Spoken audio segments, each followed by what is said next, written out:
Assalomu alaykum. Alazbek, sog'lik yaxshi.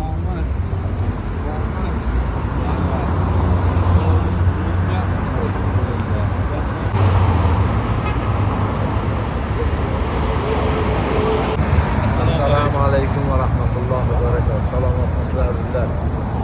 Mana bugun biz bir yaxshi insonni necha yillar mobaynidagi orzu qilgan kunida turibmiz.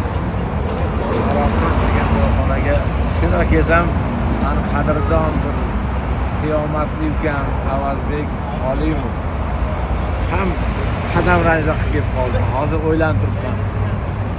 Avazbek chiqasizmi? Yo, siz chiqa qoling. Siz chiqing, yo siz chiqa qoling. Shunga endi hozir kelisharmiz axir. Ko'ramiz endi. Ikkalamiz ham bir chiqib borsak ham bo'laveradi. Endi ko'ramiz. Sharoitga qaraymiz. Sog' bo'linglar, omon bo'linglar. Avazbek. Hurmatsizlar, ahvolingiz? Rahmat. Ustoz. Sizdan oldin ishda turibmeni vaqtingizni taqdirsizlar. Alloh razı olsun. Sizni hurmat qilasiz. Alloh taolo sizni va oila a'zolaringizni hamisha o'z panohida asrasin. Sizlar sog' bo'ling. Sog' bo'ling. Sekin sharoitga qaraymiz uka. Alloh xo'p bo'ladi. Sog' bo'ling.